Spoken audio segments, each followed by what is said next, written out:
Hello, adventurer. It's good to see you. You have made it to the morning grind. Welcome, welcome. It's the live stream at the beginning of the Geekverse, where we talk about all types of topics in geekdom, gaming, and fantasy, with an emphasis on being constructive and creating the things that we want to exist in the world. It's all on the grind, Sizemore. Can't be too fine, can't be too coarse. That's exactly right. There are a lot of adventures to be had today. Dungeons to explore and monsters to slay, and who knows what a random encounter might send our way. That's why we have to prepare, so settle in now for the morning grind with your favorite beverage in hand. Tea? Or maybe something a little stronger. I've got a few bottles of the old Wynyard left. Whatever you want. Pull up a chair. Dude. If you're feeling fancy, how about a cappuccino? Or a frappuccino? Or how about an espresso? Just tea, thank you. Sounds good to me, Gandalf. Whatever you want. I'm just glad you're here. Everyone is welcome. You can just watch if you want. You don't have to worship anything you don't want to worship. Thank you, Mike. But be forewarned. Sometimes we get really strange characters around here. Wait, what's that you say? Why can't you come and be a part of the stream? My wife would disown me. Oh no, I bet she'll be fine with it. Come on in. Am I scared for my safety? No. What are we supposed to do? Everybody do the secret handshake.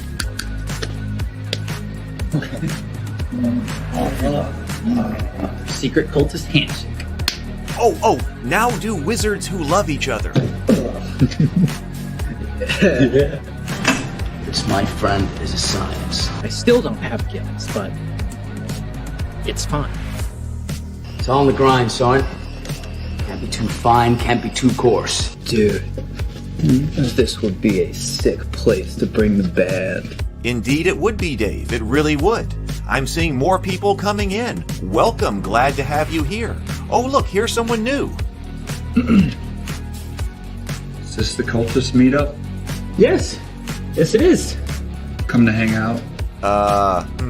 Please accept me. I have nothing else. Okay, we accept you. Everyone's welcome here. Brought some snacks. Well, that makes things even better. You want some coffee? I don't drink coffee. You sure? It's cultist coffee. What makes it cultist coffee? I'm a cultist and I'm drinking it. Oh. Then I'll have some. What exactly is going on here? I'm seeing more people coming in. Welcome. It's so great to have you. Oh, and look, here comes another stranger. Can we help you? Yes, fellow cultists. I could really use some food. Oh yeah? Welcome. We have donuts. Oh, it's me. I'm glad I'm here. I'm sure you have a few questions for me, though. What's your name? Who do you work for? What god do you worship? Great questions, Rob. I'm Steve King, and I worship Nyarlathotep. No, not really. I'm just Heath, and I won't be worshiping anything this morning. But I will be your host. Welcome to the office. We're going to have a great time. I've got my coffee ready, because now it's time for the morning grind. If you could become a fish, that would be amazing. Then I could command you with my mental fish powers. Hey, good morning, everyone. Good morning and welcome to the office. I hope you are doing well today. I was doing some July 4th celebrating yesterday. We went over to see a fireworks display that was last night with family. A lot of the family came out. There was a brewery nearby, so we went to a brewery. They had food trucks, so we hung out, kind of camped or had a picnic behind our vehicles, brought chairs to sit out there, went to the brewery, got food from the food trucks, then watched fireworks. So I hope that you are also planning on having, lots of people may be celebrating or doing stuff today. Lots of people may have today off or took today off. So I know tomorrow is Independence Day. Good morning, Lynn. Good morning. And good morning, Zero the Blade. I thought we need to change things up. I've been thinking a lot about, first of all, I was going to say that I was talking to my brother about more times to go and play Dragon Strike with my nephews. And they're out of school right now because it's the summer. And he said that actually Fridays would be a good day to do that. So it may be the case that for the next couple of Fridays, I might not do a morning grind in the morning because I'm going to go over to their house early. And play some games with them while the summer still lasts, because kids don't get that long out for summer anymore, it seems like. So I've got to take advantage of that while I've got it. So that may be the case for the next 2 or 3 Fridays. We will see. I'll let you know. So, all right. So that's happening, and maybe changing up the schedule a little bit here. But I want to show you, I've been thinking about a lot about still trying to figure out how to play games and do things online.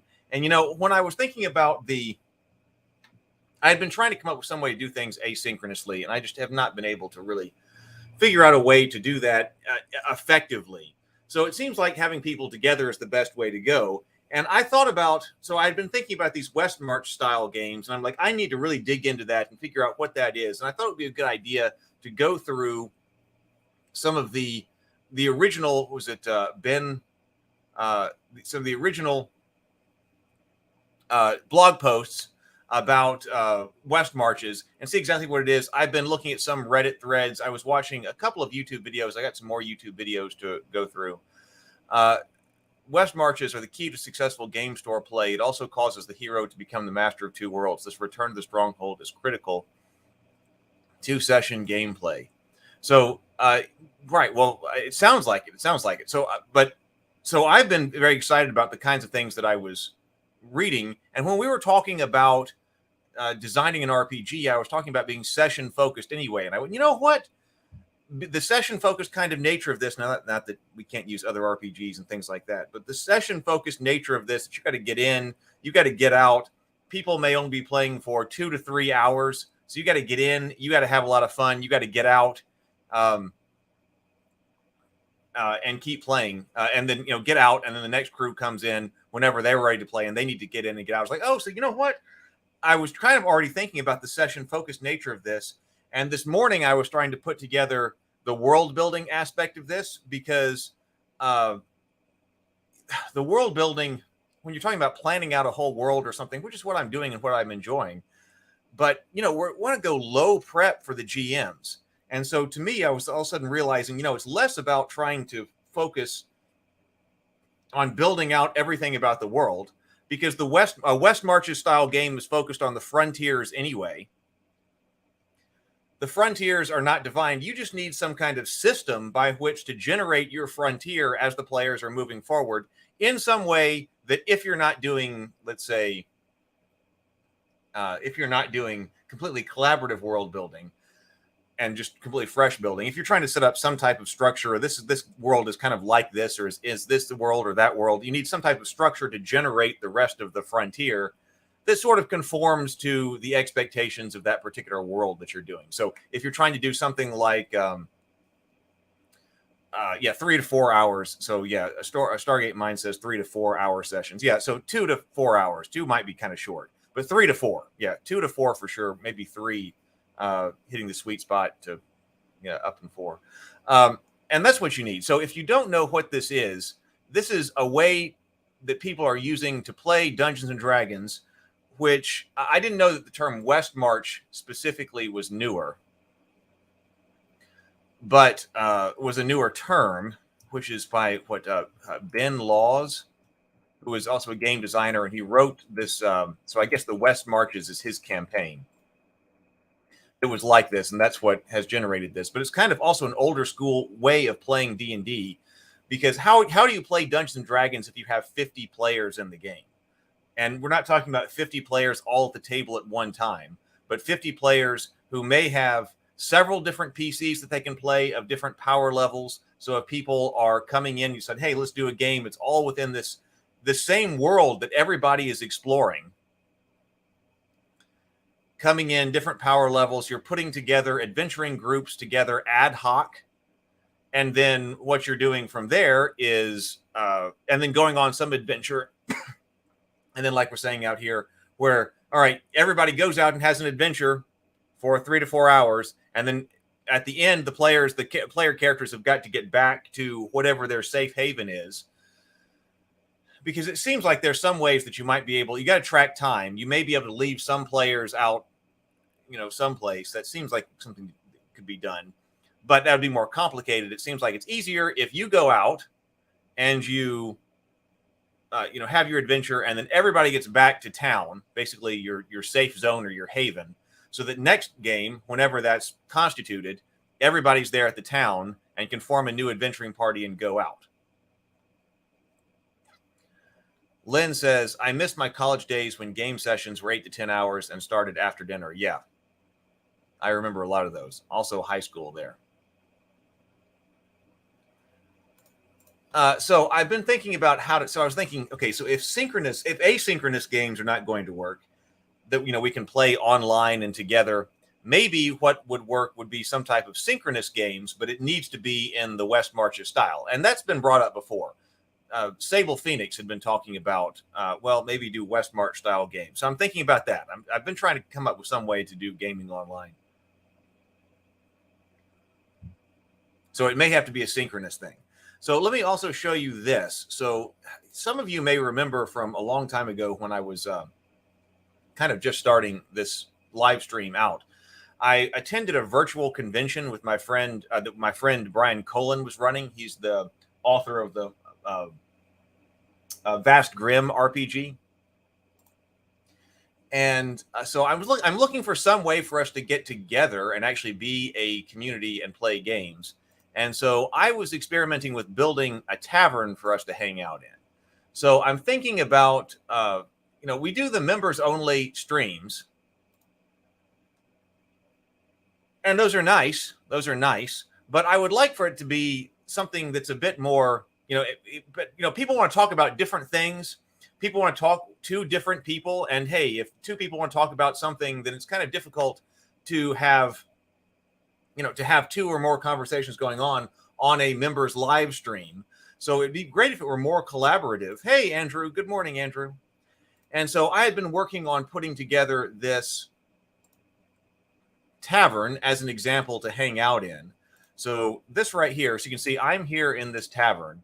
And of course I can walk around with just the arrow keys, and it does have an app. I'm playing in the browser right now, but then I can walk in, so then we can hang out here in the tavern together.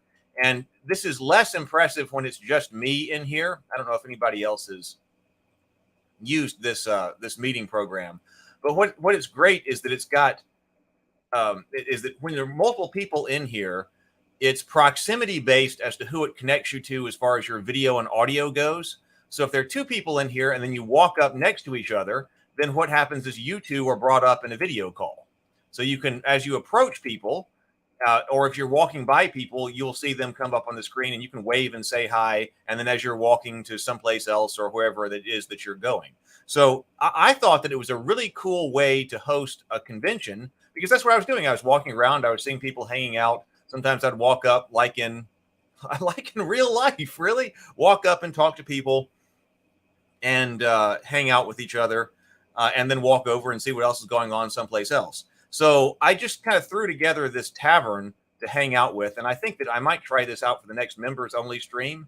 So we can, or instead of a stream, just do a members only collaboration here in the tavern here, so that you can walk around, you can talk to each other. But then there are also private meeting spaces. So over here, like here's this table right over here. So this has got like places for 1, 2, 3, 4, 5, 6 different people to sit around this table. But you see how it grays out everything else that's not around this table when I'm sitting in it.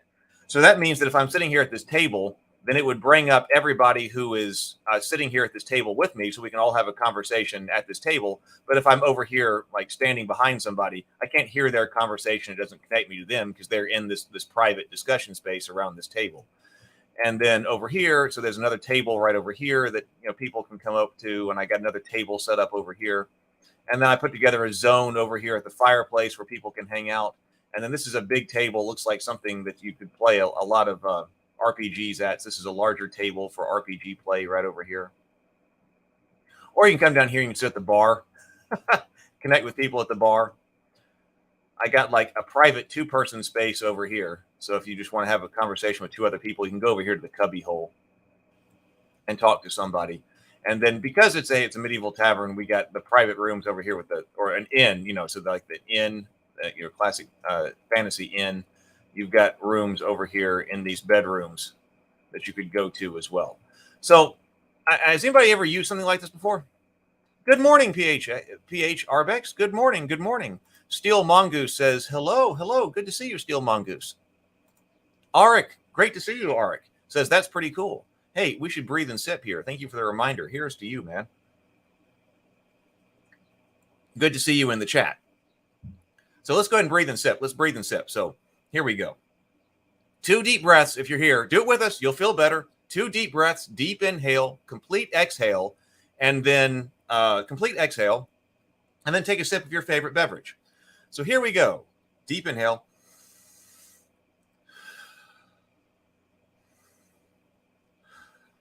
And sip.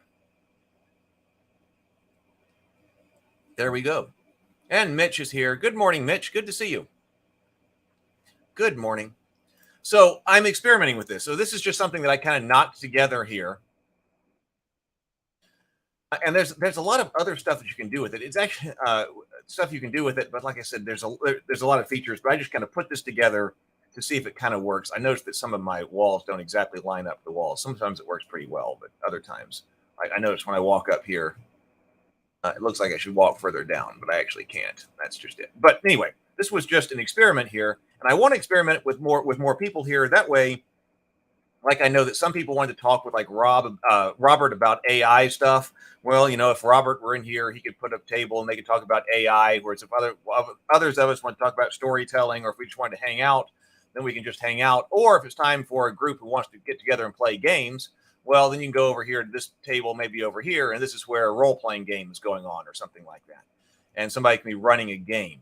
So this is my new idea, and who knows, this is just an experiment. But like I said, since my asynchronous ideas weren't really working, this is my theory on synchronous ideas. So it may be, now tomorrow is the 4th of July, so I doubt we will have a live stream tomorrow night, because it's Doug's turn to be on Table Talk. I haven't talked to him, but it is July 4th.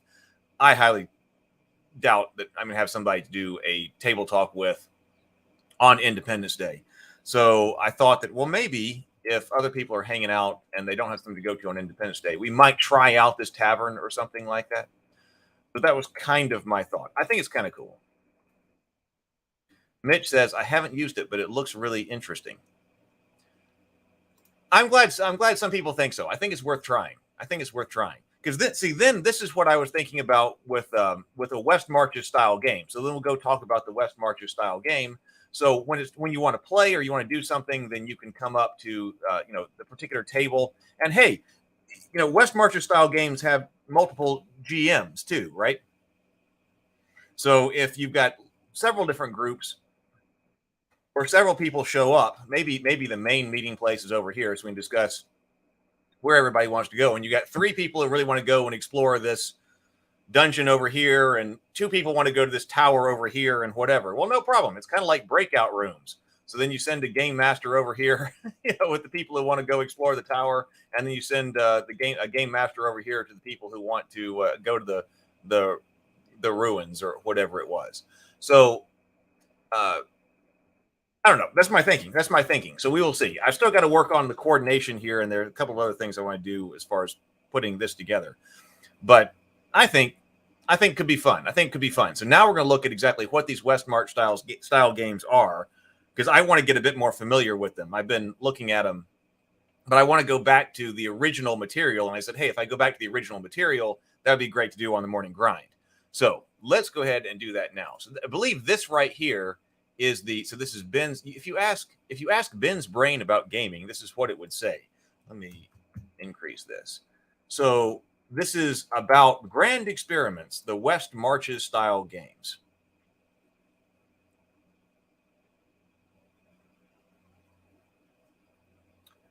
Let's see. So let's see what this is. West Marches was a game I ran for a little over 2 years. It was designed to be pretty much the diametric opposite of the normal weekly game. And we want a situation where people can cycle in and cycle out. And also, it's probably easier to play online for people than in person. I know there are a lot of people who want to play games, but can't commit to, or either, first of all, don't have people around them physically to play.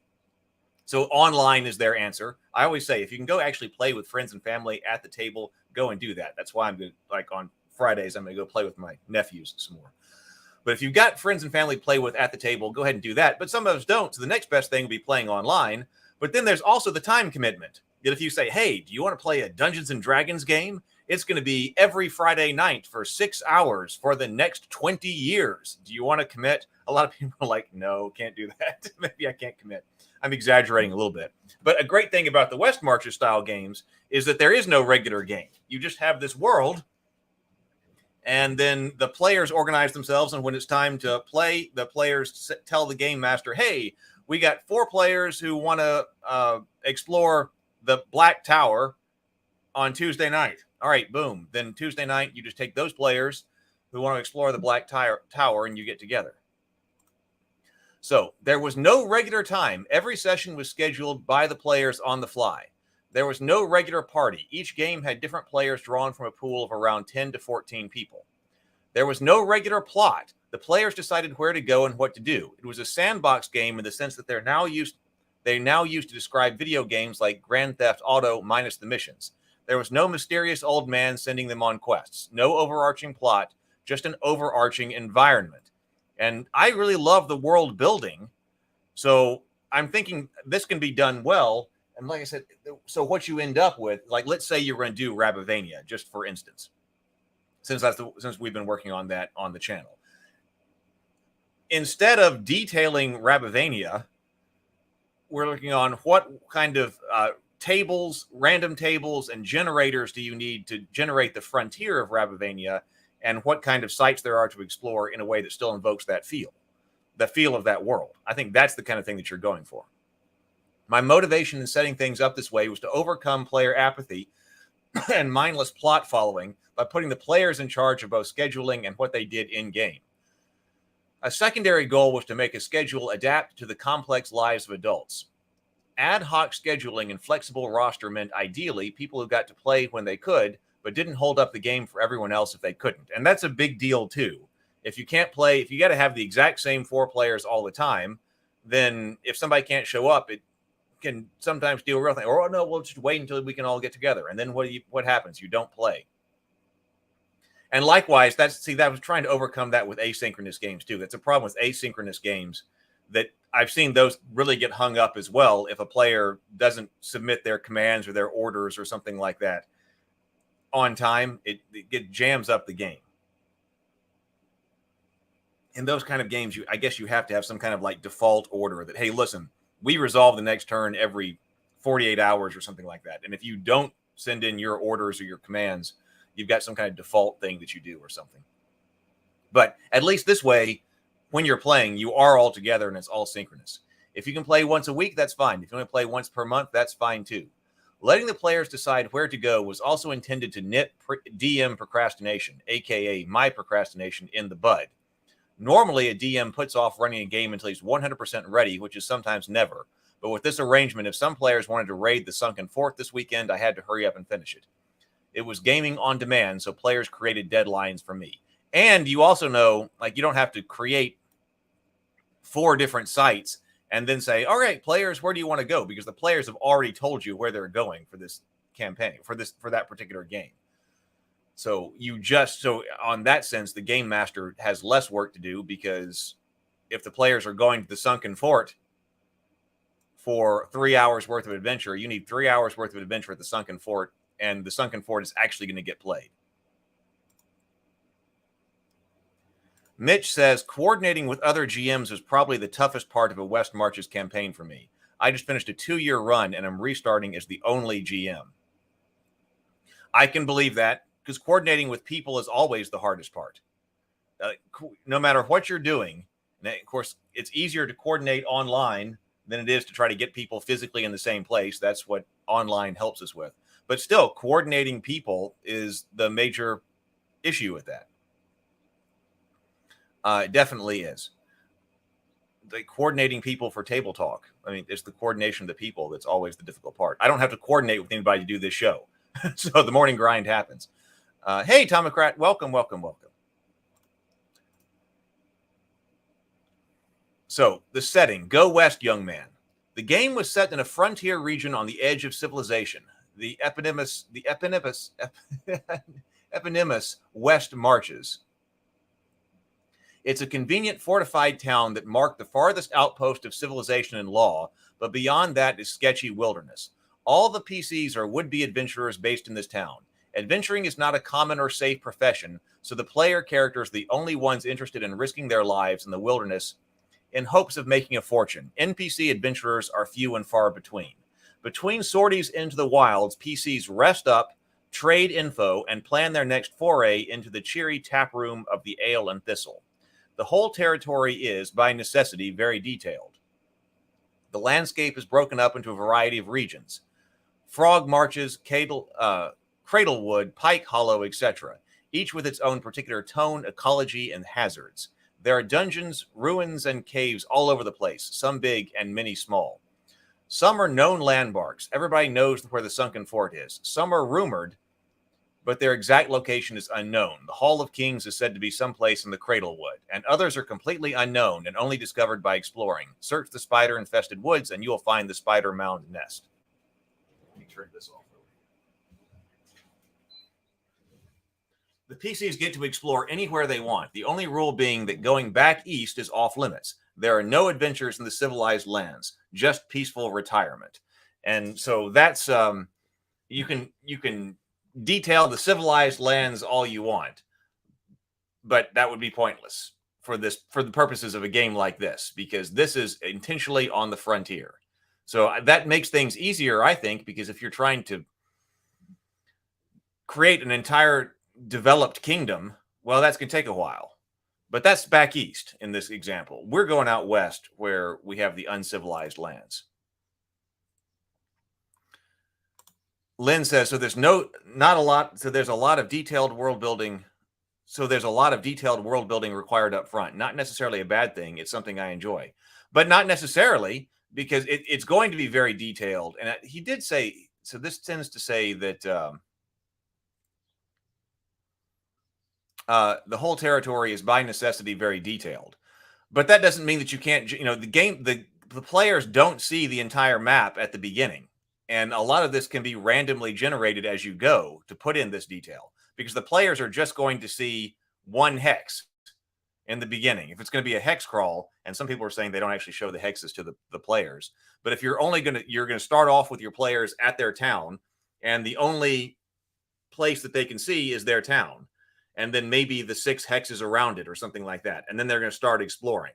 So a lot of people are using generators. That's what I was talking about, having a generator that generates things that are the feel of the game world.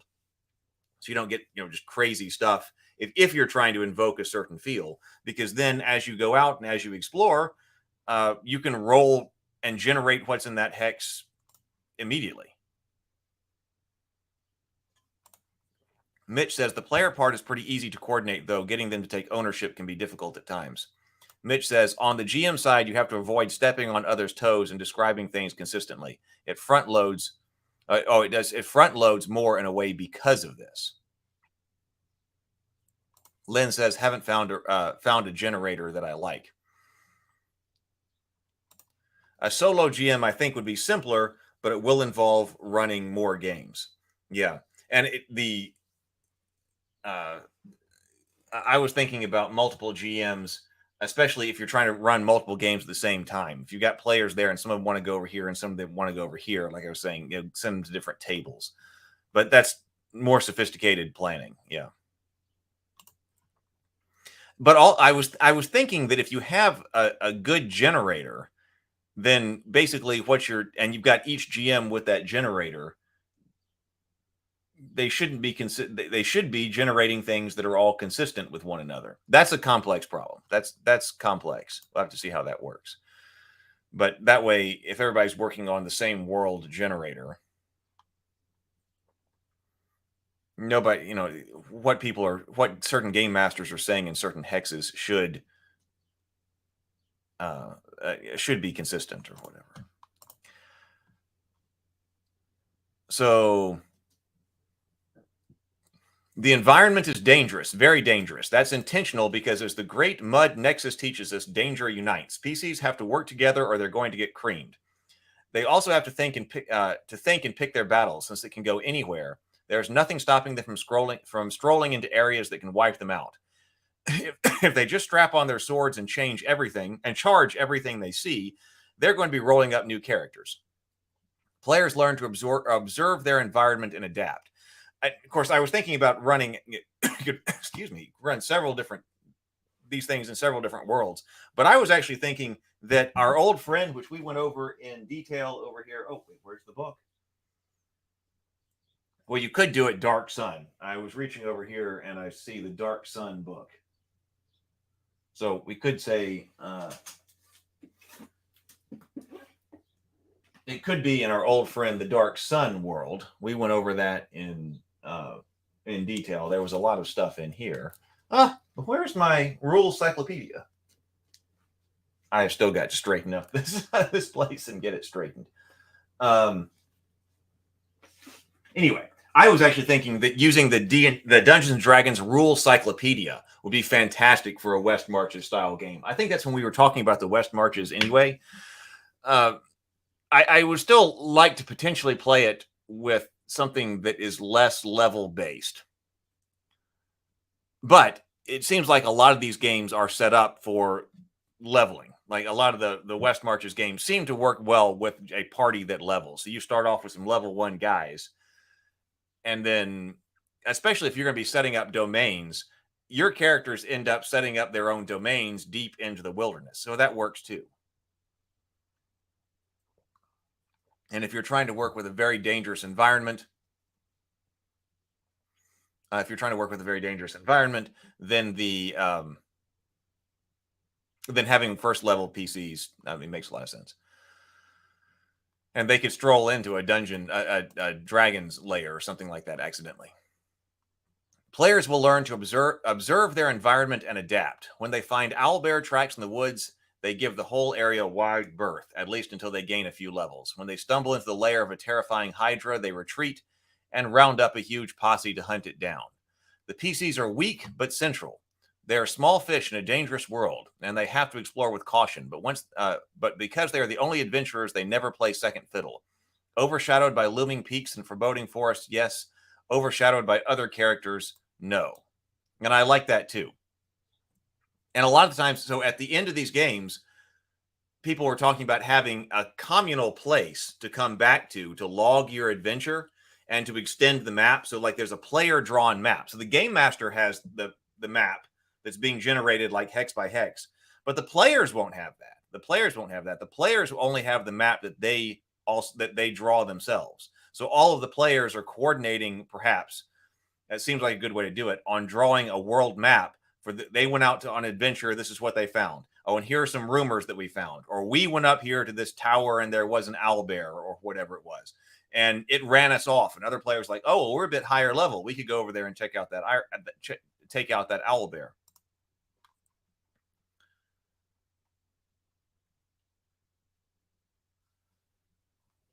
Let's see. Micah says, a solo paid GM can certainly have ample opportunities. An unpaid one, on the other hand, almost always needs either additional GMs or some system that allows the PCs to run more on their own. Now, that's another thing I was thinking about too. That in some situations, the players, if you had a system, for instance, like Gloomhaven, if you had an AI-driven system like Gloomhaven, then you could have the players, adjudicate the players to a certain point, but then once they're actually going through the dungeon, well, then perhaps some of the monsters start to play themselves. That seems like an interesting way to go too. Mike says you can also use historical maps to use and improvise and draw inspiration. That would provide some consistency. John says, I use the Wildlands setting by Judge's Guild as a base and then make some set places for adventure and generate random encounters and locations on the fly. Mike says, lots of old games had maps that you can use, even early dungeon crawl video games. Yeah. Flextail Hex Crawl Toolkit. Well, we looked at, were you here, John, when we went through the Flextail solo play kit. You have to. I ended up being not as impressed with the solo. Heck, wherever that gigantic book is. Which one did I get? Just solo play.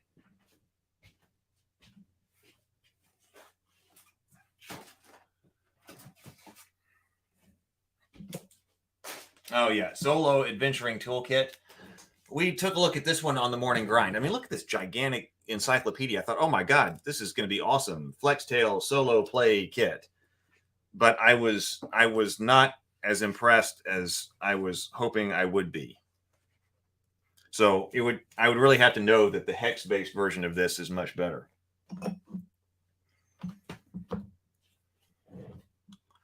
We need a good hex. I mean, it would be great if it were.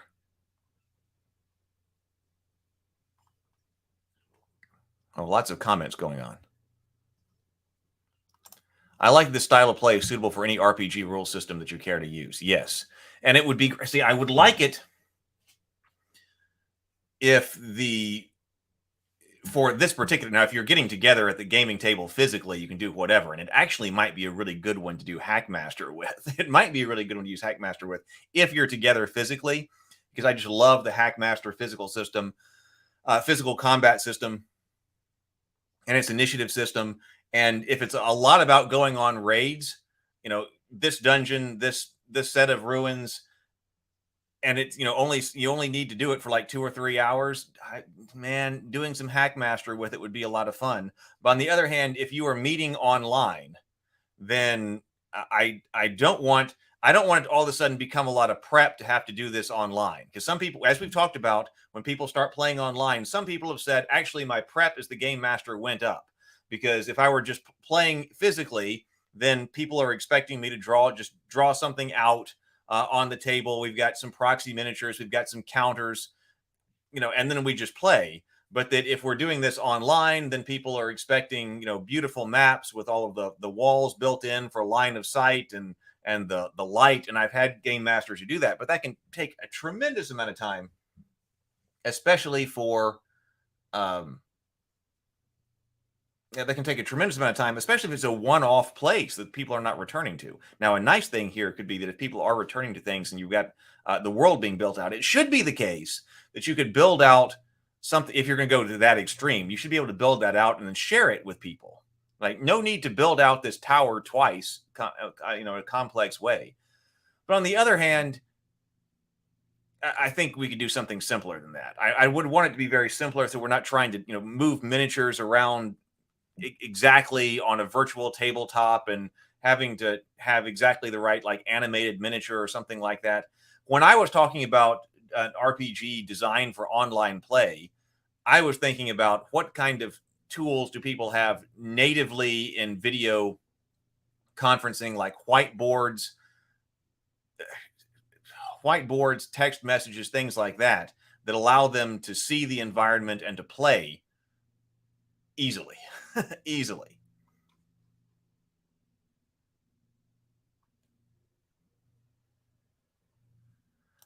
John says, thus type, let's see. Oh, no, right here. John says, players being in control of scheduling, in my experience, does not work in 2023.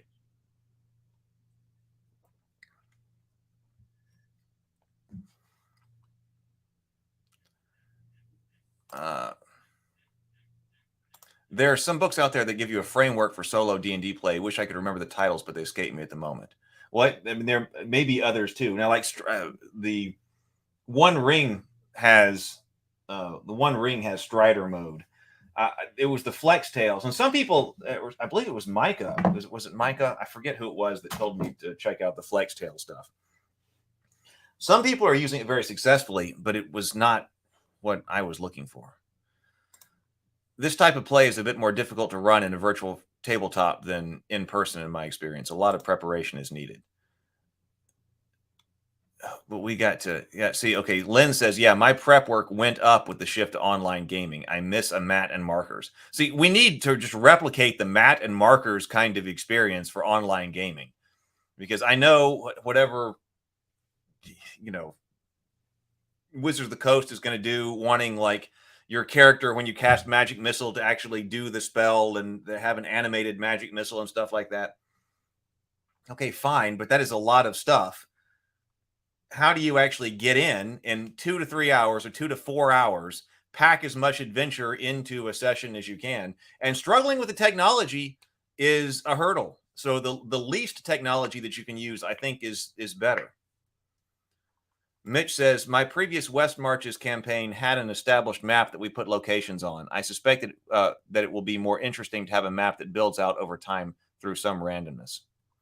Dungeon Scrawl lets you draw battle maps pretty quickly, though. Oh, it was not Micah. Okay, I'm sorry. I'm sorry. Good to see you, Micah. I forget who it was then. Lynn says, and they've told me once before, and then I forgot again. Dungeon Scrawl. Let me look that up.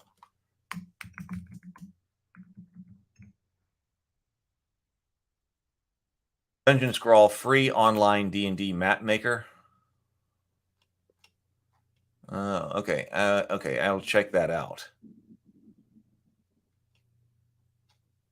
I don't think I've seen this one. Isometric map, square grids, map made with Dungeon Scrawl.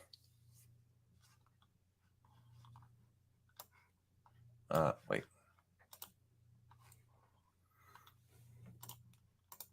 In case you're wondering what I was looking at, where did my other screen go? Oh, right here. So this is Dungeon Scrawl, old school dungeon maps made easy. You know, or if you make something like this in advance, it just needs to be very easy to put up on the screen and move some counters around it. Oh, I see. This must just be an example right here. And move some counters around in it rather than trying to do, you know, the line of sight. You just have to adjudicate line of sight like you would when you're doing the table, when you're at the table. You know, isometric maps, PDF export. I also think that the near, close, far system, something like that, would be good for this. Are you in the room? Okay, then you are close to each other, or you're near to each other, whatever it is. If you're close, then you're like next to each other, whatever. But if you're in the room, okay, then you're nearby. If you're in the next room or the next hex, then you're far away. Adjudicating things like that, which is the opposite of what Hackmaster does, but I still think could be good. Early access, so this does have some type of lighting stuff. But, you know, this is fun, but the lighting, I don't worry about. You know, we don't adjudicate lighting that stringently when you're just sitting at the table. So to need dynamic lighting as the torchbearer walks around, I mean, do you need that? Like, that's what we always talk about that here a lot. We say, you know, we often think, what is the most we could possibly do to enjoy a game? Well, it's easy to come up with what the most you can do. If you're going to do this online game, what's the most we could do? It could be like creating basically Baldur's Gate for your game. Okay, but yeah, that's a major thing to try to do. What's the least that we can do to have a fantastic game? I'll have to check out this. I'll check out Dungeon Scroll. Thank you for that.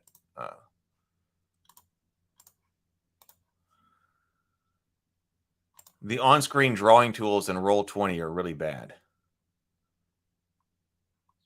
Yeah, John says, I cast Magic Missile. That'll be $2.99, please. Len says, I rarely worry about dynamic lighting unless it's critical to the scenario. Arik says, part of the fear of a game in a dungeon is the fear of the unknown beyond your sight. I agree. And a lot of people are using that a lot more. I agree. But do you really need to spend, you know, 3 hours rigging your dungeon for dynamic lighting in order to conjure that feeling in the game, in the players? And I'm thinking no. Okay, this does say scheduling. The players are in control. The West Marches charter is that games only happen when the players decide to do something. The players initiate all adventures, and it's their job to schedule games and organize an adventuring party once they decide where to go. Now, I can understand why this part might not work quite as well. I mean, you do have to have players who have the initiative. So it's different if you're going to say the idea is you do want the players to know, you do want the players to tell the game master what they are trying to do. But if you had the game master there who was like, all right, well, Tuesdays at 7:00, I'm here. So that's the time, that's the schedule, and then put out some different scheduling blocks. But then the players have to decide which session they're showing up for, and then what that adventuring party is going to do. And if there are multiple players that show up, then that's when you think about multiple game masters. But it might be better with especially with one game master to say, all right, I'm running at these times. Everybody sign up for a slot, basically.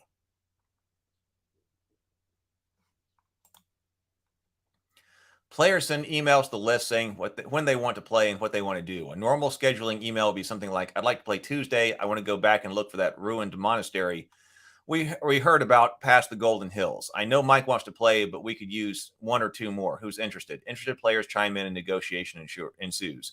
Players may suggest alternate dates, different places to explore. Yeah, I've been to the monastery and it's too dangerous. Let's track down the witch in the Pike Hollow instead. Whatever, it's a chaotic process and the details sort themselves out accordingly. In theory, this mirrors what's going on in the tavern in the game world. Adventurers are talking about their plans, finding comrades to join them, sharing info, etc. The only hard scheduling rules are the game master has to be available that day, obviously. So this system only works if the GM is pretty flexible. 2, the players have to tell the GM where they plan on going in advance, so he, meaning me, has a chance to prepare anything that's missing. Also, the campaign goes on. This becomes less and less of a problem because so many areas are fleshed out and the PCs can just go about anywhere on the map and hit adventure. The GM can also veto a plan that sounds completely boring and not worth a game session. The other decisions are left up to the players. They fight it out among themselves, sometimes literally. Continued. West Marches 2, sharing info. Players sharing information was a critical part of the West Marches design. Because there was a large pool of players, the average person was in about a third of the games. Or to look the other way, each player missed two-thirds of the games. Add in that each player was in a random combination of sessions, not even playing with a consistent subset of players, and pretty quickly each player is seeing a unique fraction of the game. No one is having the same game experience, which sounds philosophically interesting, but is bad news if you want everyone to feel like they are in the same game. Sharing info is essential to keeping everyone on the same page and in the same game.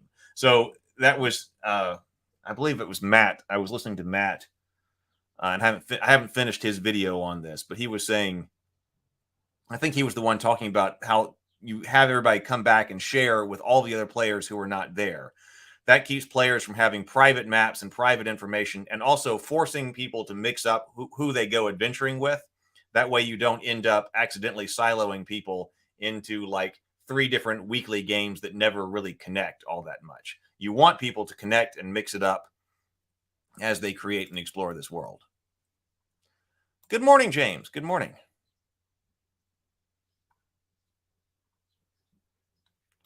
PH Arbeck says, I tear open the map once the players go through it and leave it open. I go back and tell them there's something new to tell them. I find it better. And I'm sorry, I'm not understanding. Oh, you're talking about on a virtual tabletop. Okay, I find it better and just as surprising as in using dynamic lighting, right? Yeah, and I find it a little frustrating to have the map covered again after going through a space. Oh, you're talking about organizing this for dynamic lighting. I got you.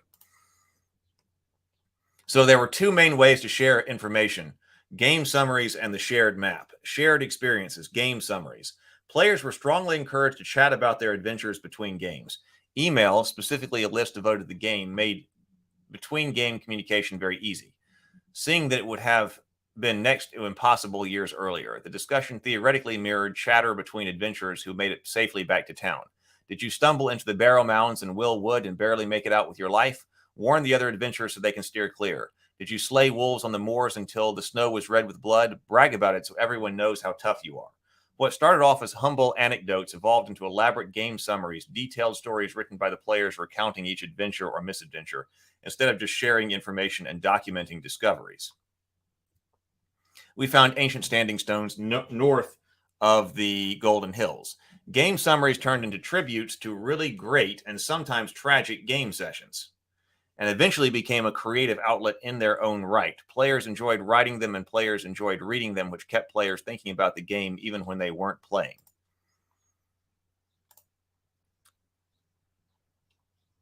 On hearing the story, the PCs immediately decided to revive the tradition, just as I hoped they would, and started to carve out their own crude map on a large table in the tap room of the Axe and Thistle. Oh, wait, no, sorry. I skipped something. Shared world, the table map. The other major way information was shared was the table map. When the game first started, the PCs heard a rumor that years ago, when other adventurers had tried their luck exploring the West Marches, they sat in the tap room of the Axe and Thistle to compare notes. While trying to describe an area of the wilds, a few thirsty patrons had scratched out a simple map on top of the table. An X here, a line there. Over time, others started adding bits, cleaned it up, and before long, it had grown from some scratches to a detailed map carved into most of the surface of the table, showing forests, creeks, caves, ominous warnings, etc. Where is that table now? Gone, but no one was sure where. Maybe carried off as a souvenir, smashed in a brawl, and used for kindling, or perhaps just thrown out after it was too scratched to rest a drink flatly. On hearing the story, the PCs immediately decided to revive the tradition, just as I hoped they would, and started to carve their own crude map into a large table in the tap room of the Axe and Thistle. As the campaign went on, all the PCs would gather around it, quaff an ale, and plan adventures. In the real world, it was a single sheet of graph paper with the town and neighboring areas drawn in pretty well, and then about 4 or 5 more pieces of graph paper taped on in a haphazardly whenever someone wandered off the edge and explored just a bit further. This would be really easy to do, or would be really cool to do, inside the tavern, right? Because then you could actually have something like that map over here on this table. So when you get back and you want to chat and expand the map and things like that, you actually sit over here at this table. Or if you want to come over here and look at the map, then come over here to the table and then pull up the map and see where your next adventure is going to go. I think that would work pretty well.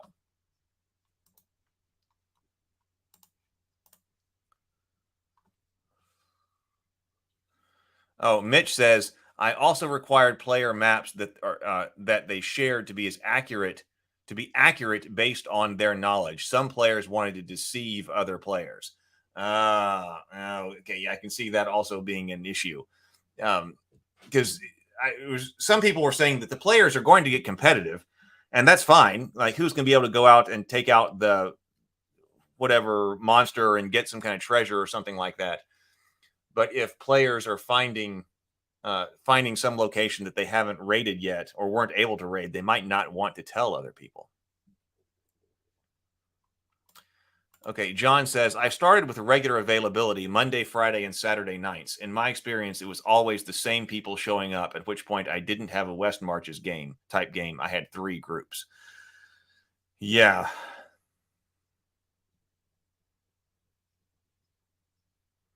That's a problem. That's a problem because that's what you're trying to avoid. Because everybody, obviously, that's going to be difficult to fight. Because some people just have regular availability so yeah, that's going to be difficult. I'll think about that.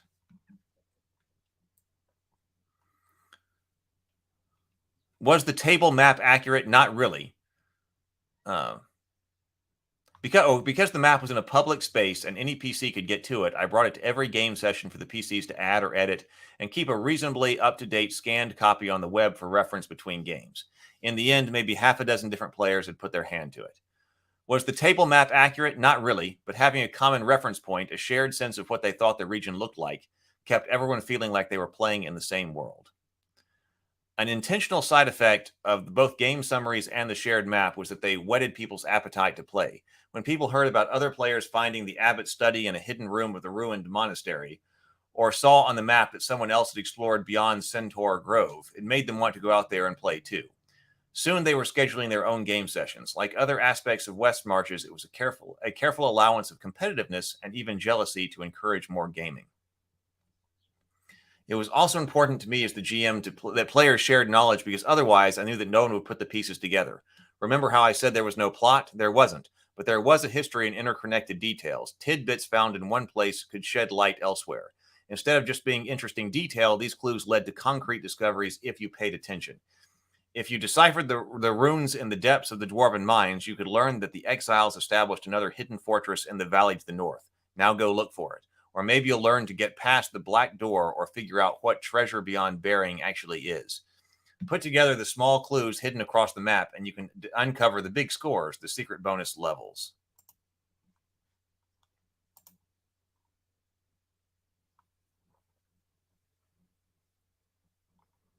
Steele says, haven't had a game group in a long time. So John says, yeah, I just switched into 3 regular separate games in the same setting.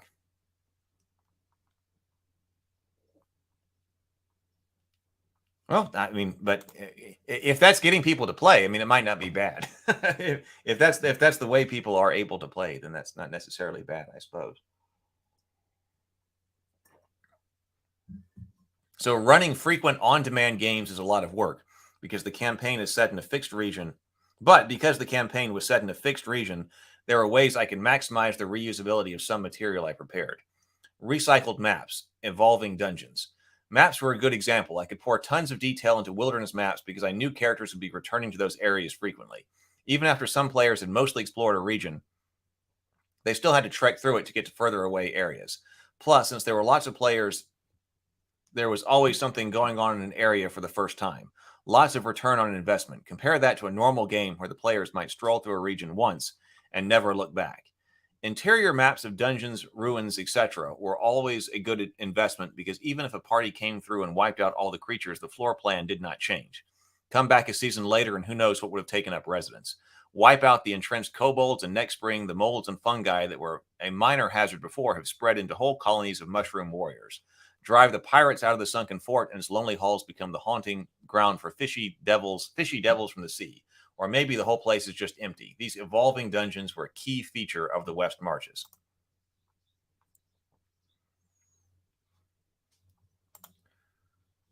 I mean, this does sound fun. This does sound fun. I mean, this does sound like a lot of fun. Recycled danger, wandering monsters.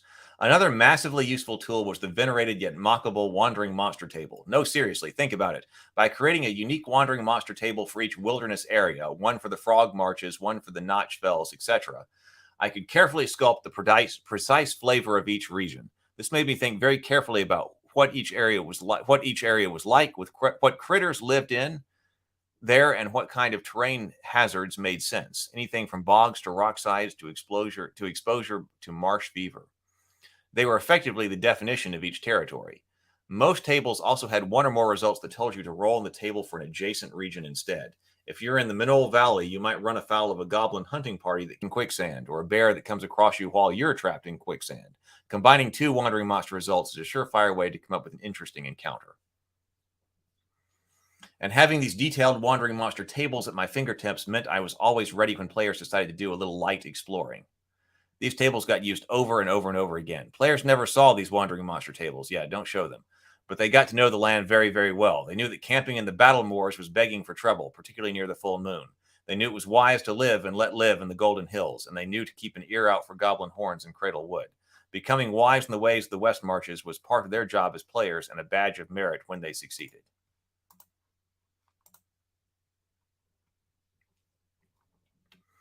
So, grand experiments. Let's go through this here. Has anyone else tried this out?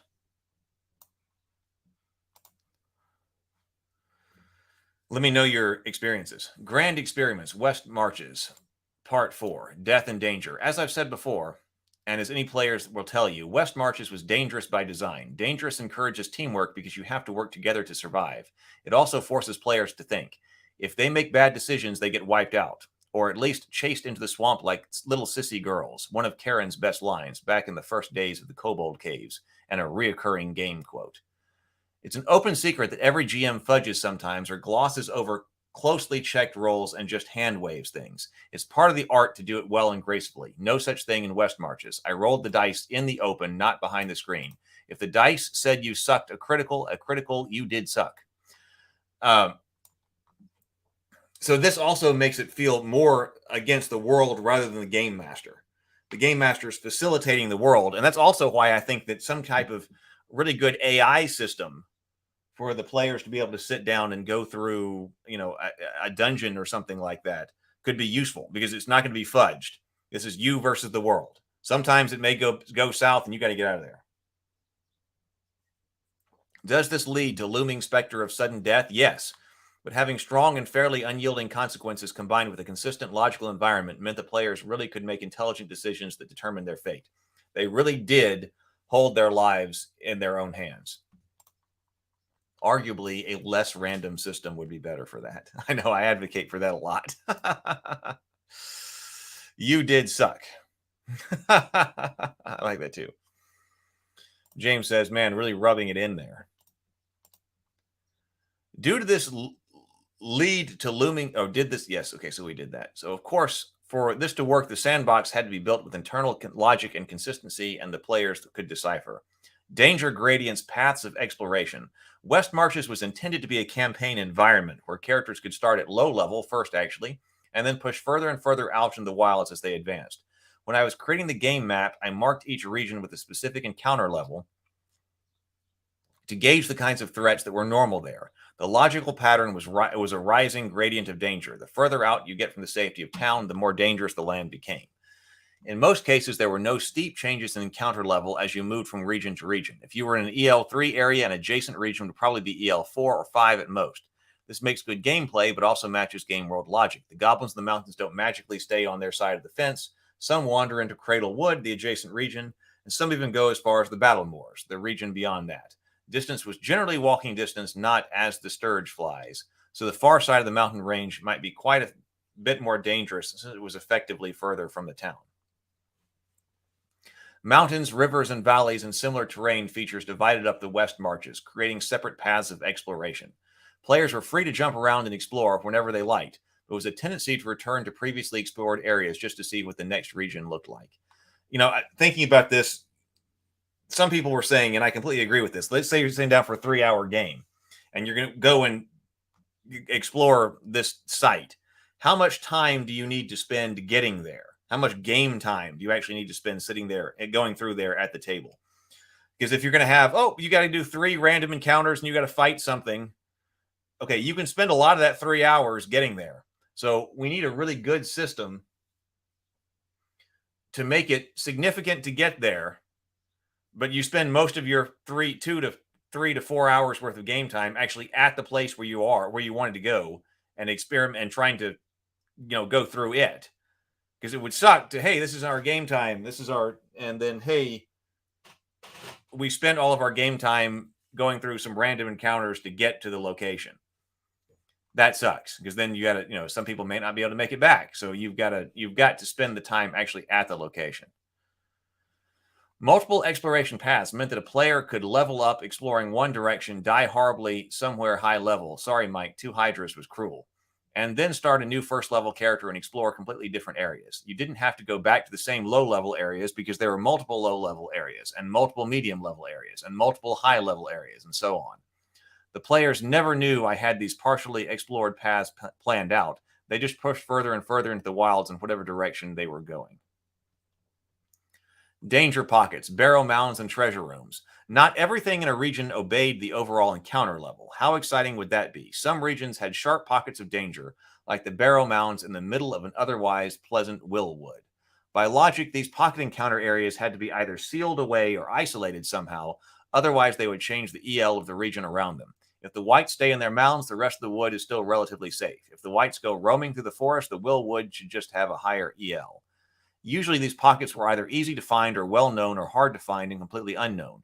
This kept players from just bumping into extreme danger with no warning. They either knew about the danger spot and could avoid it if they wanted, or they didn't know about it and they would only find it by searching, in which case they knew they were unearthing something unusual. If they were smart, then that would be enough to get them to proceed with caution.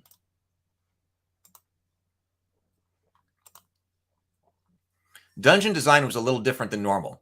In a traditional dungeon, the adventurers sweep through a dungeon and never look back. But as I covered in part 3, the ongoing environment with every dungeon was a permanent feature.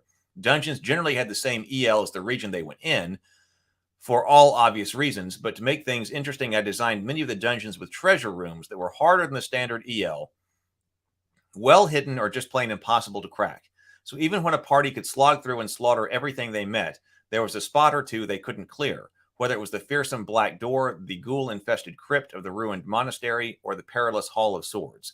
They usually had to give up and make a strong mental note to come back later when they were at higher level. Lots of times they never came back. They really wanted to. They talked about it all the time, but they never got around to it because they were busy exploring new territory. Rather than being frustrated, each new incomplete seemed to make the players even more interested in the game world. There were actually good treasure. Was there actually good treasure in the treasure rooms? Yes, really good treasure. Every time the players cracked one, it made them more certain that all these other sealed or well-guarded rooms that couldn't be beat were chock full of goodness. Postscript. In game narrative simulationist terms, the GNS terms, which we talk about here quite a bit.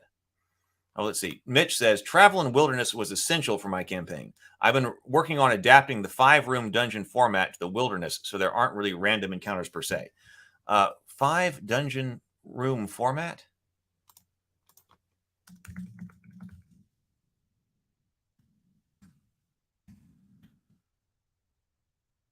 Is this what we're talking about? The ultimate guide to 5-room dungeons? Or DM's Journey, the 5 dungeon room guide?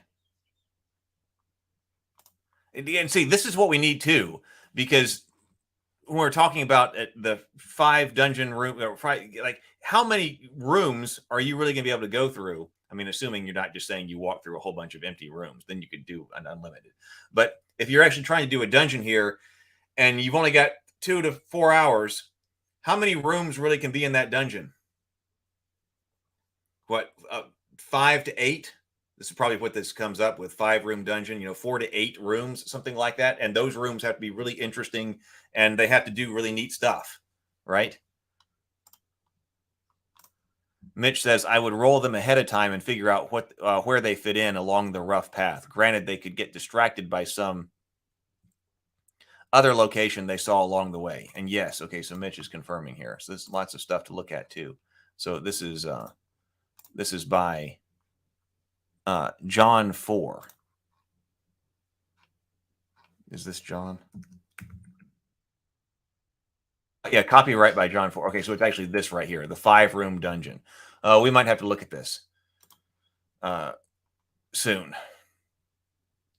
There's a 5-room dungeon book free.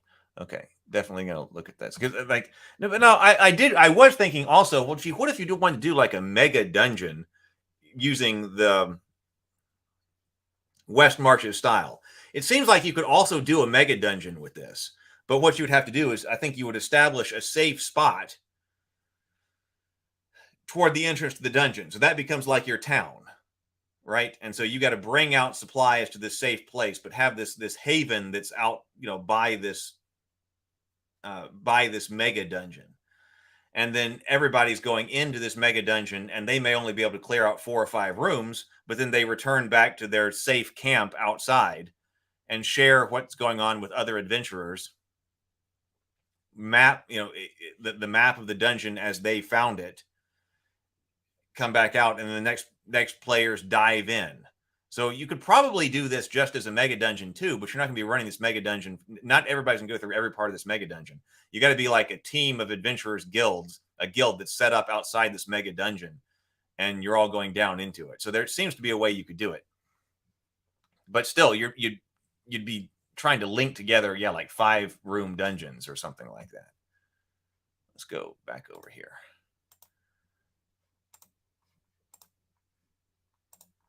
So, okay, West Marches was gamist. Make bad decisions and you die. Roll bad and you die. So I like that too. And heavily simulationist. If you're in the woods in winter and you have no food, you're in trouble. I like that kind of gaming in the direction I've been going today. An interesting side note was that West Marches put me, the GM, in a more neutral position. I wasn't playing any scheming NPCs or clever plots. I wasn't portraying intelligent opposition, and I didn't have any ulterior motives. The environment was already set, so instead of making up challenges that matched the party, I just dutifully reported what they found wherever they went. When I rolled, I would freely tell the players what bonuses or target numbers they were up against, so players looked at the dice to see the result, not me. In many of the West Marches games, I really felt like the PCs versus the world. We talked about that. PCs versus the world, with me as an impartial observer. I like that approach. The players didn't see my hand, just the game world, which is about the most any GM can hope for. So let's look at running your own. Let's go for a few more minutes. Let's say running your own West Marches game. Is this Secrets and Answers Part 1? Okay, but let's look at this. West Marches running your own.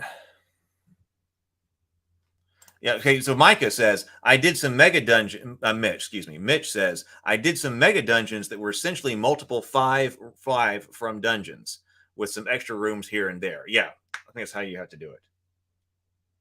Which that could be fun too, especially if you find the players come back and say, oh my God, we've discovered this, forgotten dwarf hall on the level of Moria.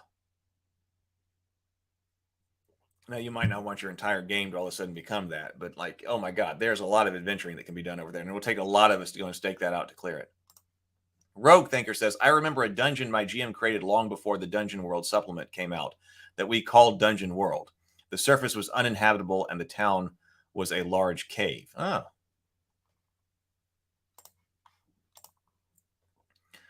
Alarming fact, brave GMs all over the place are taking up the torch and starting their own West Marches game. Scary, isn't it? I've already had some private email conversations about how one would actually build and run a West Marches of their very own.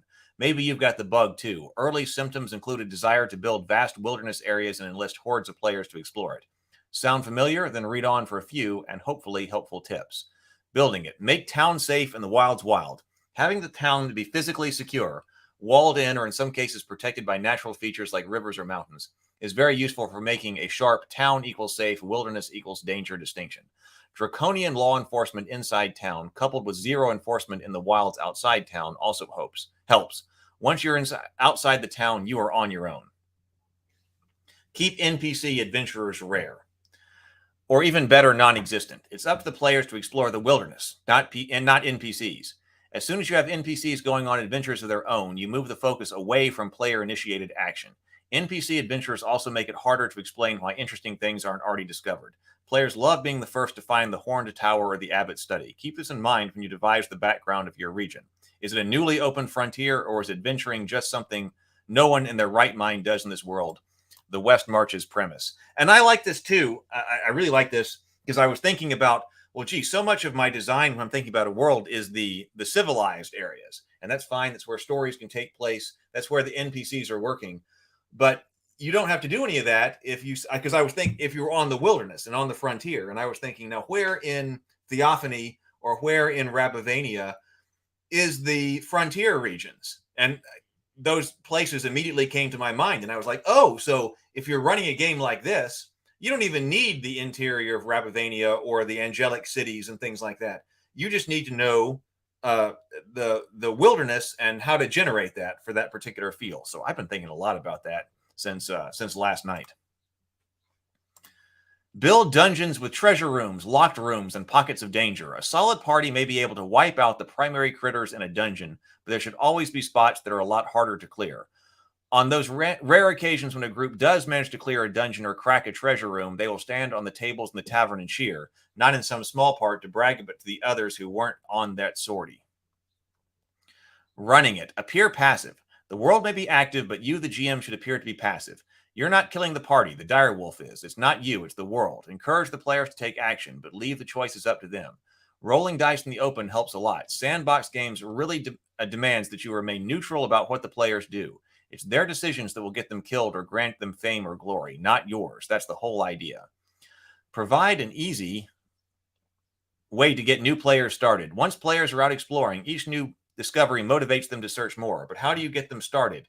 Each time I introduced a batch of new players, I gave them a very basic treasure map that vaguely pointed to somewhere in the West Marches and then tell them to go look for it.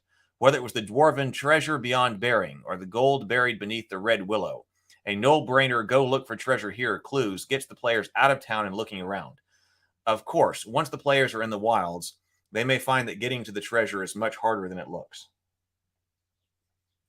I can think about ideas already for that. Lynn says, the very first D&D campaign I played in was set in a vast fallen empire with zero central authority.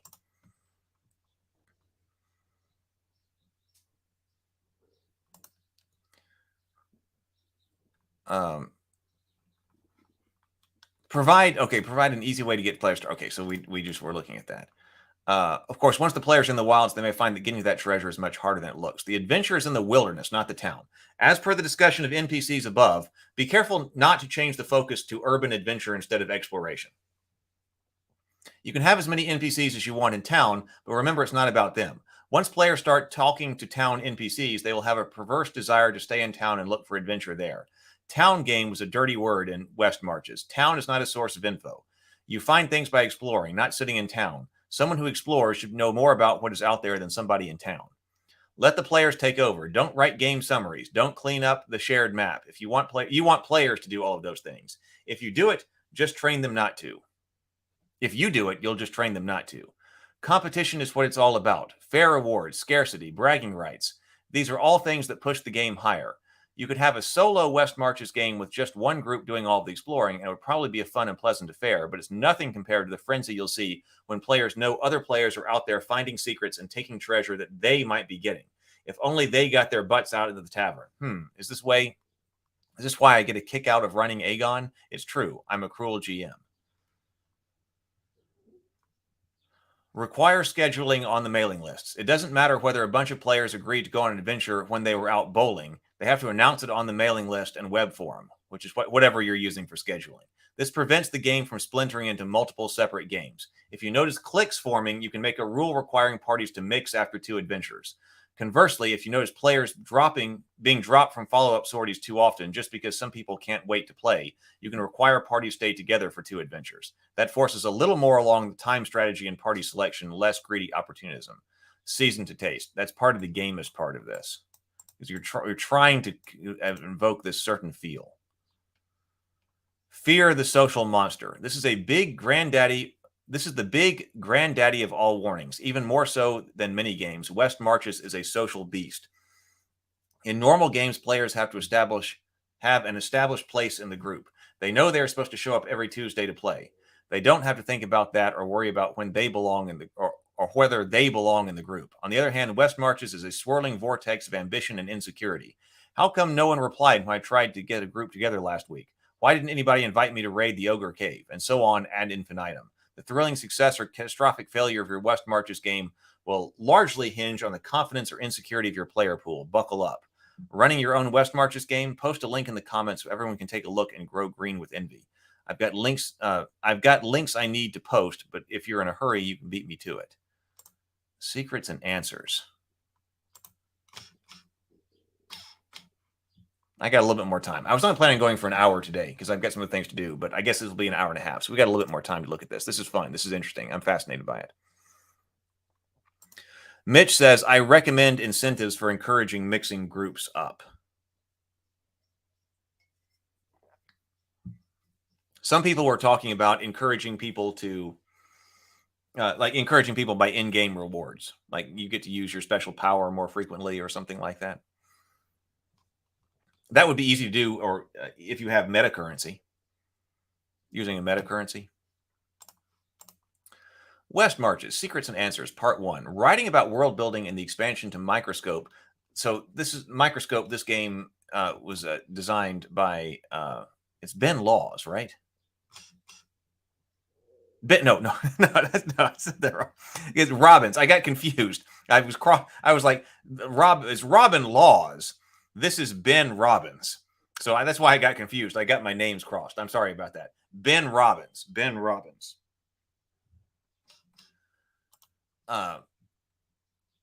Writing about world building and the expansion to Microscope got me thinking about West Marches again. More on that in Part 2. So I'm taking a break from my Kickstarter to answer some questions that have piled up.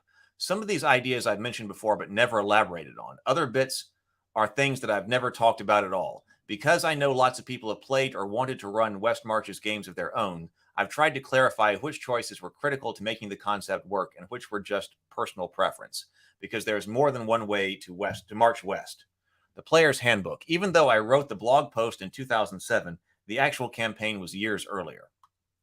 We started West Marches at the beginning of 2001 and ended in 2003. 3rd edition D&D had just come out, and we used it for the entire campaign. Okay, so this was 3rd edition. 3.5 wasn't released until after the game ended. West March's character creation followed one very simple rule. You could only build characters using the original Player's Handbook. No classes, races, feats, nothing from any other source. And because everything in the Player's Handbook was allowed, I could just say, if it's in the Player's Handbook, it's good, without having to look over anyone's shoulder or screen characters. And there's plenty in that book. Sometimes we'd be like PHB only. People want to add a bunch of stuff to it. But sometimes PHP only is good. And that's why I was thinking that if you wanted to do classic fantasy and you just did the Dungeons and Dragons Rules Cyclopedia, that's one book. And you can say, we're just running out of this book here. So if it's in the Rules Cyclopedia, go for it. If it's not, then not. No, pizza is the best meta currency. That's difficult to do online, though. Even religion worked that way. Need a guide? Just pick one out of the friendly faces in the book. Read the tiny paragraph and you're ready to go. Want to buy something? Check the price on the equipment list and spend away. The only caveat was that no one sold alchemical crap like tanglefoot bags and sun rods for the simple reason that I hated faux technology stuff. Get a torch or get a wizard. I kind of agree with that, too. I don't really like things like that in my settings.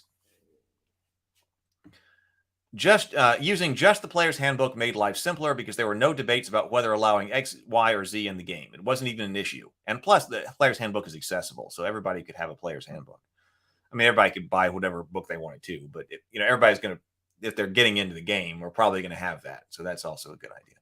But even more importantly, it just started players on the right foot by putting them in the driver's seat. They didn't need to ask me to approve anything. If they had the player's handbook, they can make their own decisions. It put them in a West Marches mindset before they even started playing. Yeah, I like that. It's very empowering to the players as well, because the game master in this case isn't trying to invoke some feel of the world by adding this in from over here and adding this in from over here and disallowing this part of the PHP. That's just, here, go with this. Every square is 5 feet. The idea the player's handbook was inviolate. The idea that the player's handbook was inviolate, that it was a bedrock that you could trust and swear upon, started with character creation, but it ran right into gameplay, specifically combat. Unlike every previous edition of D&D, and I mean every single previous version, 3rd edition did not require judgment calls just to run a simple melee. You didn't have to ask the GM whether you could get past the lizard man to attack the chief this round, or who your fireball would hit. You just looked at the battle map. Now, they are playing on a battle map. Count the squares and make your move. You could open up your PHP, read a page from the combat chapter, and know exactly what you could do and what to expect.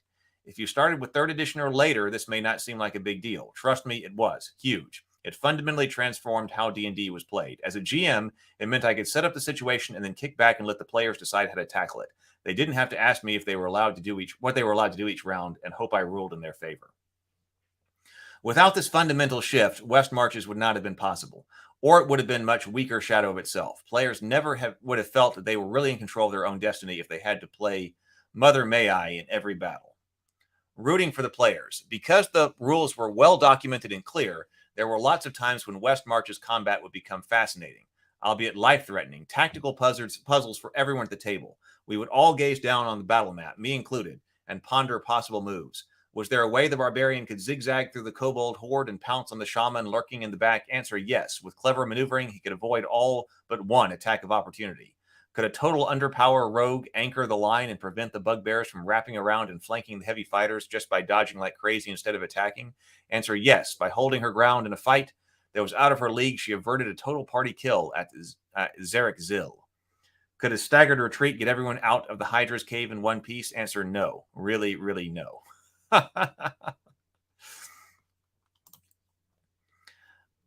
Mitch says, I tried XP, gold, and meta currency for playing with at least one new player. MC seemed the best. Meta currency seemed to be the best. Maybe that's a reason for adding back in meta currency. I'm not talking about telling other players what to do. Coaching sucks. I'm talking about analyzing the rules and options after each player has declared a plan they want to try, but aren't sure how it will play out mechanically. Someone would say, could I get to the shaman without being clobbered by attacks of opportunity and invite the tactical hurdle? These discussions leveled the playing field as far as rules knowledge went. Someone could be totally new to D&D but make reasonable decisions because if there were rules consequences they did not foresee, everyone else could politely help and understand the odds. Again, informing, not coaching.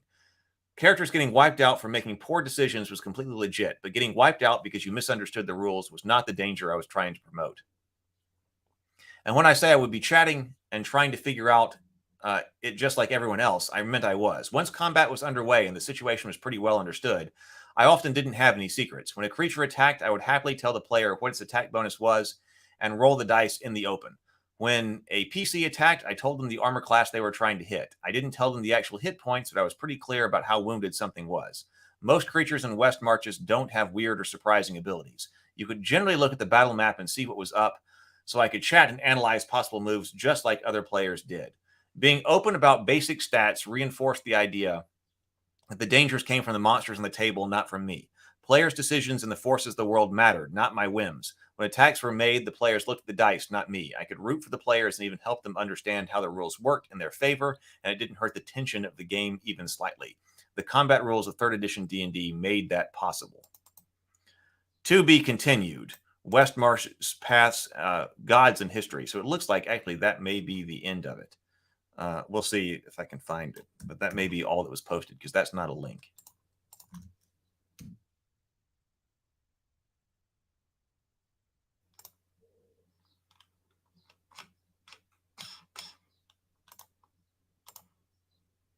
Let's see. What? Oh, layers of history. All right, let's see what he says here. There are only 2 more. Let's go. Let's keep going. Helsinti's Ghost says, damn it, I'm 2 hours late. Well, you're welcome. I'm glad that you're here. Welcome now. This has been a great discussion.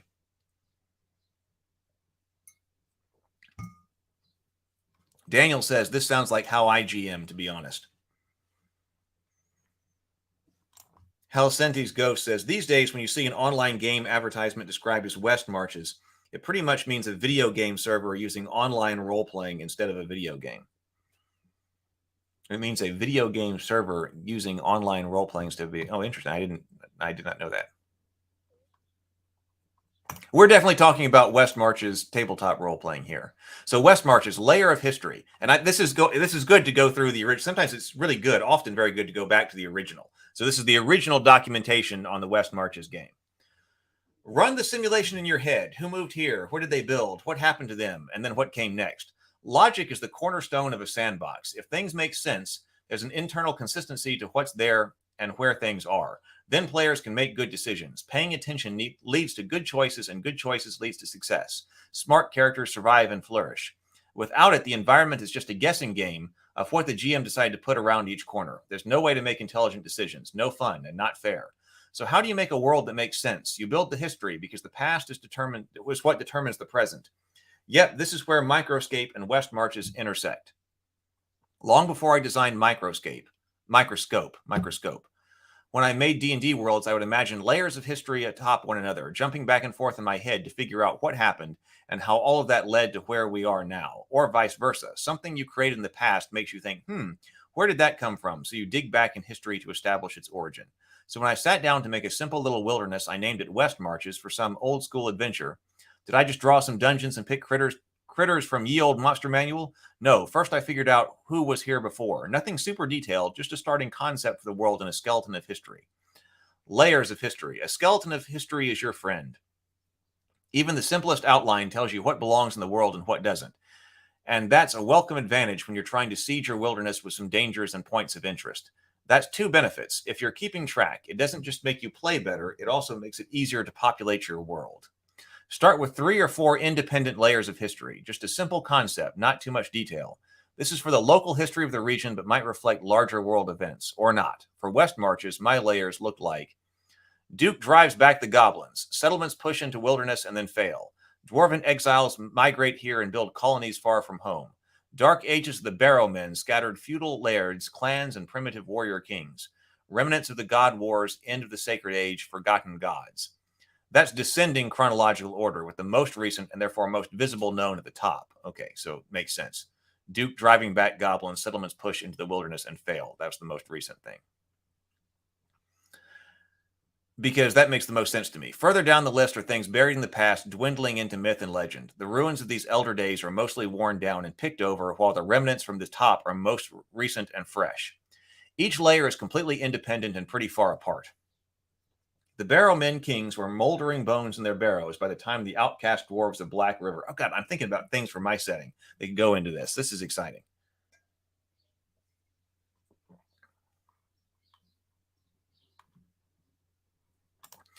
Helsinti's Ghost said, what you're reading sounds like what West Marches is supposed to be, something more like a Blackmore campaign. I have never heard of a Blackmore campaign. And now I'll go back to the beginning of the video and try to catch up. Yes, I do highly recommend, if you're trying to, or it sounds like Helsinti knew what this was, but if you're just coming in, I do recommend going back to the start of this one. I was also showing off some software at the beginning of this one that I was thinking about using for, well, it's this software right here. I was showing off this tavern to walk around in, to potentially do some type of gaming in. So I was showing what this is. As some potential way to get together and do some synchronous gaming, because my ability to think of doing how to run an asynchronous game, I've completely failed. So my thinking now is perhaps using some type of software where we're walking around this tavern. I just knocked this together to play. So I showed this at the beginning of the stream as well as a potential mechanism for play. We will see. So each layer is completely independent and pretty far apart. The Barrowmen kings were moldering bones in their mounds by the time the outcast dwarves of the Black River came looking for hills to hew into new homes. Most importantly, for my plans for the West Marches, each of these layers of history left its imprint, but was also largely wiped away, letting the region revert almost entirely to wilderness by the time another period started. More stuff happens in between these layers, but they are the big bookmarks, the key phases of the past that shape the region. Armed with just those very simple ideas, I can draw inspiration for what to put on the map and know why things are the way they are. Now, when I'm fleshing out the rotting oaks and I feel like an empty area needs some kind of interesting landmark, I can say to myself, the settlers would not have gotten this far from the Mineral Valley, but the dwarves would have come through here when they built their second hall in the Lonely Hills. So a dwarven marker stone or an isolated tomb of something who died along the way would make sense. Boom, problem solved. I could even have multiple layers of history built one upon the other in a single location. I know there are goblins in Cradle Wood because of the remnants that were pushed back by the Duke's armies decades ago. The kings of the Barrowmen were here before, so a goblin lair in an old ruined keep they found and infested. But the caverns beneath it are the ancient holy sites of the warrior kings feared and held sacred, remnants of the gods whose names men have forgotten. Now I've got a dungeon with 3 distinct strata of source material to work with. Yeah, that's the very literal layers example, but you get the idea. The action in each layer of history doesn't have to be spread out evenly across the map. Some events might sweep across the whole region, but others might only affect some areas while the rest remains untouched. The dwarves colonized a few key areas and delved deep there, but most of the West Marches have no dwarven ruins. Though I could still put in a dwarven treasure or relic that could be found nearby. You read the Treasure Tells a Story, right? I believe we did. And now, just like Microscope, your history is not going to emerge all at once. You might start with a mere skeleton. And like I said, you should really try to start with something simple.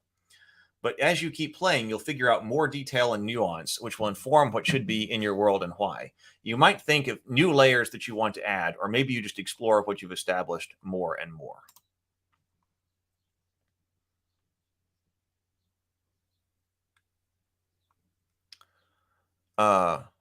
Oh, it was? Okay. Well, lots of stuff going on over here.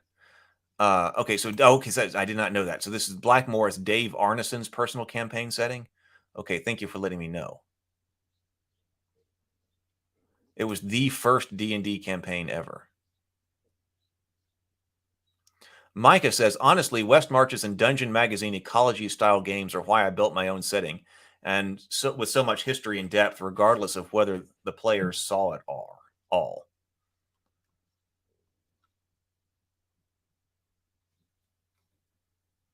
Okay, we got more confirmation that Blackmore was Dave Arneson's personal campaign setting right here in Minnesota.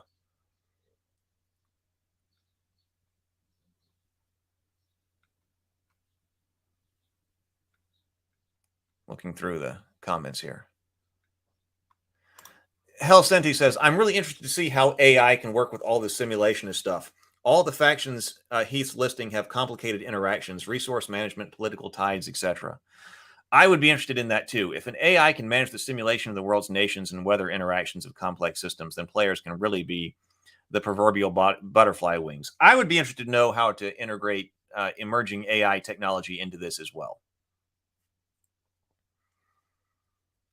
But, the simulation, it depends on, see, this says that it's rather simulationist, but I don't want to get bogged down like at table time rolling a whole bunch of stuff. Like that's the problem that I was having with the GURP space.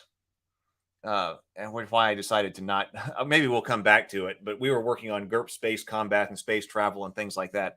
So there's a lot of simulation in the GURP space combat, and the designing your craft I didn't mind so much, but trying to do travel and calculate your delta V and your fuel tanks and things like that, it's so much. By the time it's time to actually sit down at the table and you've got your 2 to 4 hours, that needs to leave. that we can't spend a whole lot of time doing that. Yeah, so if maybe the AI can help us out with that. Or, it doesn't necessarily even have to be AI.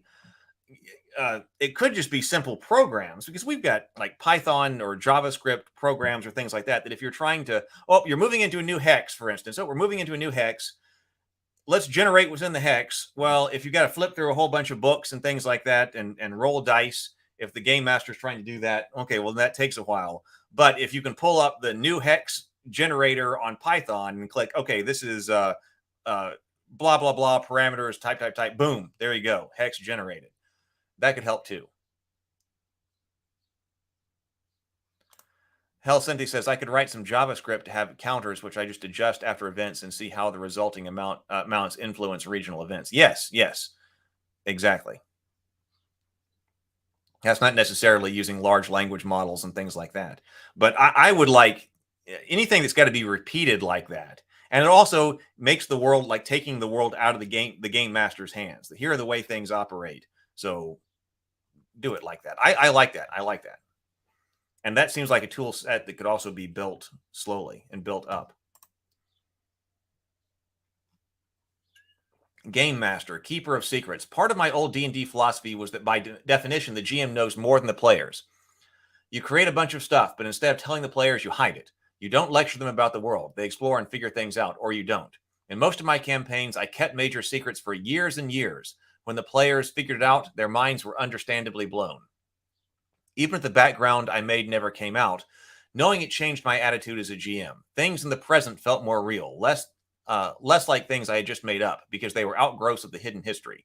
That changed my mannerisms in play. I knew that the players were seeing just the pieces of a larger puzzle, so I treated the setting with gravitas and respect. I don't think that's the only way to GM, but for West Marches, when you want players to think and deduce, it's a perfect fit. If secrets are hard to uncover, then when the players figure things out, it's a victory. They can be proud of their success, just like winning a fight. QV, finally discovering the Abbott's hidden study after half a dozen different sorties missed it. So all of the layers of history you've made, don't tell the players about them. Don't even want them to find out, which is a very appropriate attitude for all West Marches GMing. For the GM, you should really not really want anything. Let them explore and experience and figure it out if they're interested. If they're not, that's fine too, because that's not what they're there for. The world will still be better, more consistent place for them to tempt fate and dare the unknown because of its hidden history. So we do have only one more article. Okay, and it's short, so let's look at that one too.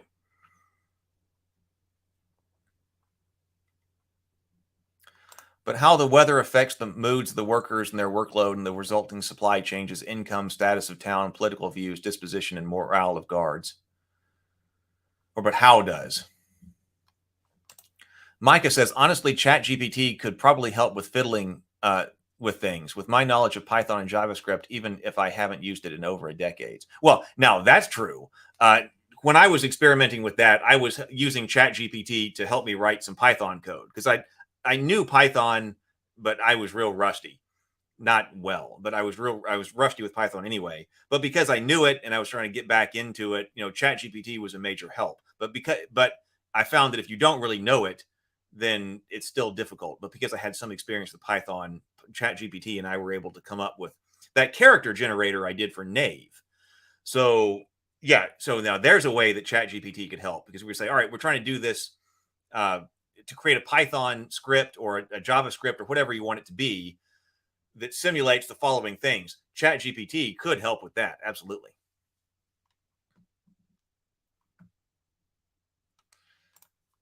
AI coordinate tracking a la Sims basically creates an alignment grid of potential outcomes. Yeah, it could help us definitely with the code. Micah says, "Oh, believe me, it can help get there, but it's extremely difficult to get to do complex systems. To get it to do complex systems with limited character tokens and memory problems." It's true. It's true. That's the problem you're going to run into. Still, it helps bridge the gaps. Yeah, we still do definitely have the character tokens and memory problems right now. Definitely have that. I was running into that with the character generator, but it can help. It can help. And maybe in 6 more months, we'll have more tokens and things like that. So let's see. West March is a survivor story. Lo and behold, after 20 years, one of the original West March players popped back up and shared some memories in the comments. And frankly, they are too good not to give a post of their own. Okay. Tommy, a.k.a. Lucky, a.k.a. Briarweed says, "I stumbled onto some discussions of West March's DM style and followed the rabbit hole down to these blog posts. Now I know why it all sounded so familiar. I played in one of these early games. I only made it to like 4 sessions before moving back to the East Coast in April of 2002, but I still have many vivid memories of those games, a handful of those memories." And this is what you want. This is what you want. I mean, pack as much gameplay and memory into those 2 to 4 hours. The cool concept of that big wooden table where other adventurers had begun carving out the map. A few big X's where previous heroes had fallen and maybe left some of their treasure and items behind to collect. A legitimately terrifying encounter with shadows and a big black door that we couldn't get past no matter what we tried. The first character, a rogue who unsuccessfully tried to convince the L2 party, that he was a bard, mostly pulling his weight through a dungeon and then dying in a random carrot from a wolf on the way back to town. Rip Lucky before he could even level up once. Reading the email tributes to Lucky after his failed attempt to make his mark on the marches. Don't worry about the broken loot, warrior bro. He had a spare travel loot. My next character, a druid named Briarweed, harrowing explorations through an undead-infested temple, turning the tide to a perilous battle with a timely cast of shillelagh. A druid. My next character, a druid named Briarweed. A near total party kill water trap. The rogue kept failing checks, and several players drowned before we could barely manage to escape. I still recall our desperate attempts to make it through the rest of the forest while soaking wet in sub-zero temperatures, nursing the drowned warrior back to health, rationing good berries, fighting off random encounters, and using every skill, ability, or spell we could find on the sheet to help keep the party alive in those cold wastes so we can make it back to town. Good times. Despite my short time in the West Marches and dozens of campaigns I played or DM'd before or since, I remember these sessions as some of my favorite gaming experiences. We buried the finest bard in all the land and took his rations for ourselves, trudging back to town, wearily, worn, and poorer than when we left, from the email chat. Yes, Lucky unluckily joined the game right around the time the players concluded that just sitting around the Axe and Thistle for the winter would drain their savings, and decided to do a little light exploring in the snow, facing off wolf packs and making an already dangerous water trap infinitely more hazardous. On the bright side, Briarweed made it to level 2.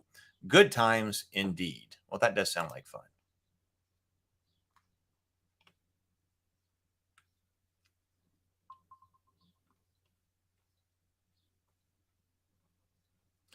I have not experimented with Bing chat at all yet.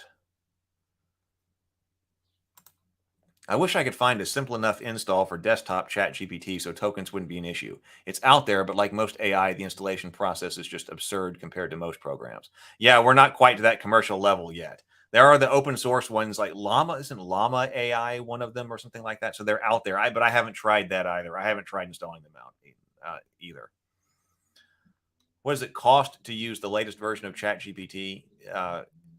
It's $20, but also even the number of inquiries that you can do to ChatGPT 4 for $20 is limited by a certain number of chats per hour or every 3 hours or something like that. So that's a problem. I did find that the GPT-4 was far superior to GPT-3 as far as all the programming and things like that goes. But now you're restricted on the number of queries you can send. Yeah, Hex Maps, Micah says, and Zork Mist Adventure Exploration seems okay as long as the memory isn't wonky. Dungeon AI is still a bit wonky if you want to remember things, but if memory isn't needed, decent.